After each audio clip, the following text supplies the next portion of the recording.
Welcome everybody to Beers and Fears. I'm Brian. And I'm David, and today we're watching The Woods Within, directed by Brandon Pruitt of Studio 605. Alright, so let's go ahead and check out the teaser trailer.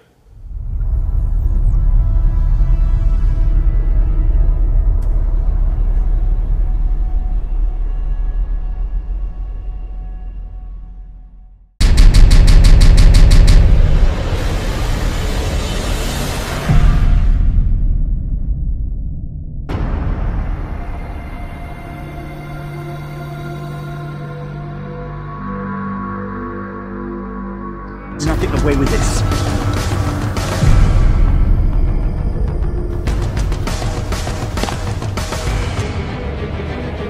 Hey, get the fuck off me, man. I'm gonna pound this thing. Maybe your little friend likes this shit. Let him go, Trent. Who was that? Listen, I'm not too convinced that you're not the one behind this, all right?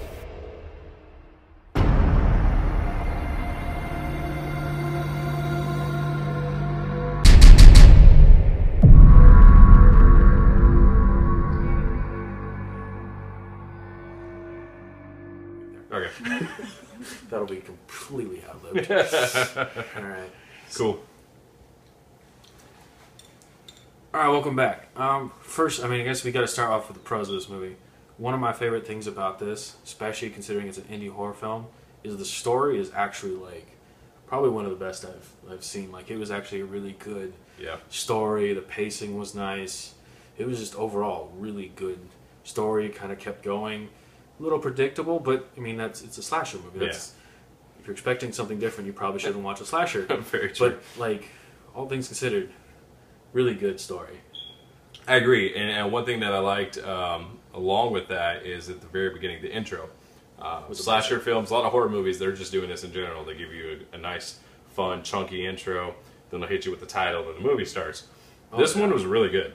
Oh yeah. Brandon Pruitt had his one cameo director as the uncle in the film and did a great job. I love him walking out as the hillbilly uncle who was pissed off that there was some really crappy music on the radio, and like you were saying, you liked how they actually made the music a part of the scene. Oh yeah. Rather than just brag down That crap. awesome. Yeah. I love that. Yeah, he comes out, he turns it off, and it just music stops, and he throws his beer, which he didn't finish, by the way. Party foul, Brandon. Yeah, definitely party foul. But yeah, I love that scene. I thought it was really cool. It was great. So yeah, and like other scenes, like some of the kill scenes were awesome. Like the bear trap, probably still kind of like one of my favorites just because it's bear trap. Right.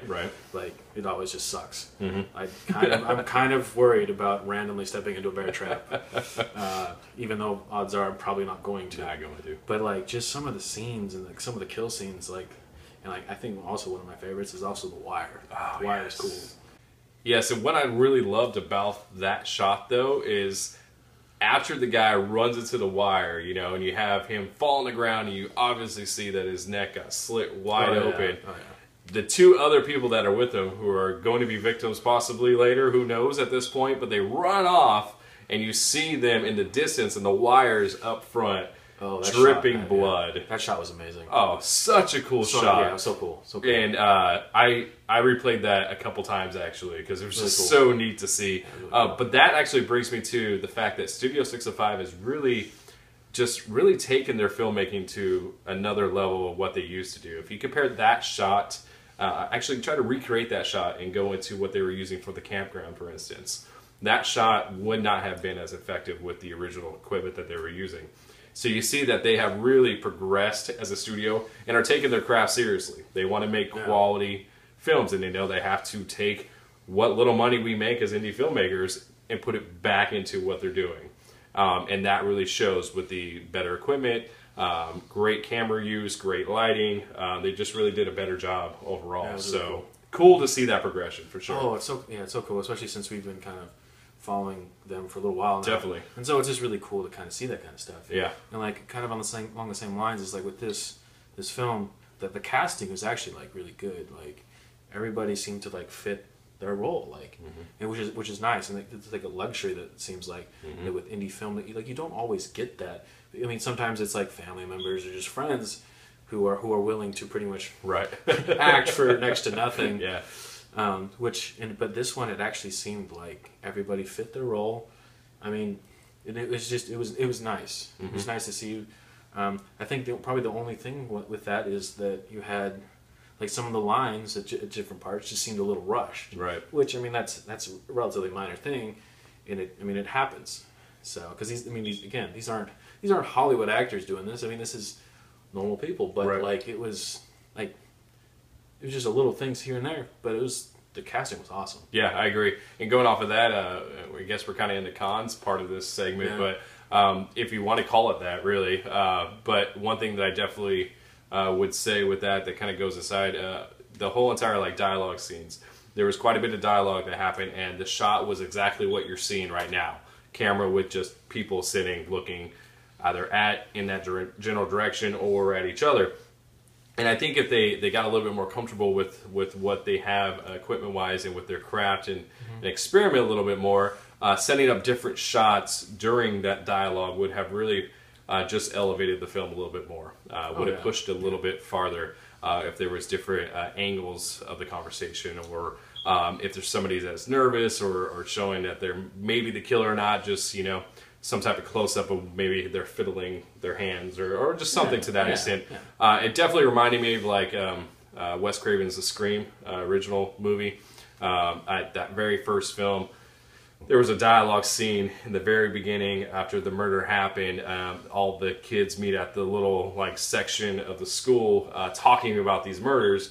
There's like 6 of them, and there's a kind of a scene in this film that that reminisces of that Scream film. They get together before they go camping. They're going to talk about what they're doing, what's going to happen. They think, it's kind of setting up who these people are. We're about to experience something with them. We're about to go on this ride with them. The difference is that the camera never changed. It was always like this. Whereas in like Scream, you could definitely see that there was different camera angles. I mean, there was an upshot. There was angle where you kind of, when one guy says something, you're kind of like, ooh, that guy's kind of creepy. He might be a killer. And then another guy says something, you're like, oh, wait, maybe that's guy. So it really kind of sells the question and the thrill of a horror film. So if they get comfortable with that, I think it would really elevate what they're doing. So I mean, and then obviously, you still have a little bit of the like normal indie film thing. So like you have lighting, which is, I mean, obviously it's always going to be an issue when you're shooting in the dark.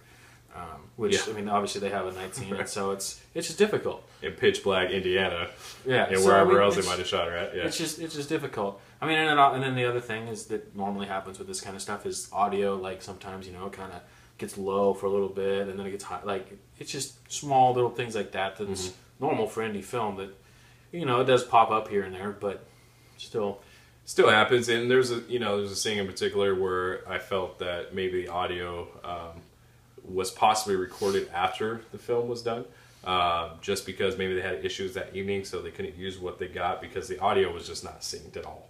It was a scene right before they're going into, actually they do. They end up going into the tent. There's a scene where a guy is trying to get his girl into the tent to have relations, right? And and she's like, well, why did you treat me like a gentleman? And all that crap. But that whole scene though, the audio was completely off. A couple words actually, even it felt like. So things like that, I would definitely pay a little bit more attention to, I guess, or try to spend some more time on. But that's so difficult to do if they had to do it. This is a difficult issue, and you get it in indie films, like you said, it just happens. So yeah. I mean, and like when you think about it, like these are really small things compared to the overall film. Like again, probably the most important part, at least to me, for a lot of this stuff is story. And when you can nail the story and like the pacing, like they did, definitely, like these little things are tiny, and like.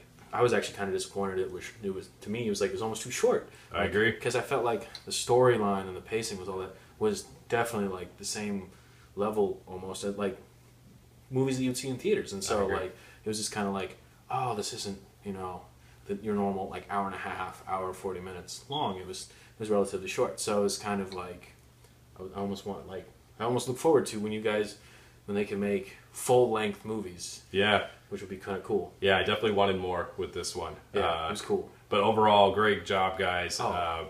Can't wait to see what they have in store next. Oh, yeah. Can't wait. Be good. This is going to be good. Oh, yeah. It's definitely going to be good. It's always good with these guys. So we decided to pick a slightly different beer today, but we noticed with Studio 605, they love to go camping. They love camping.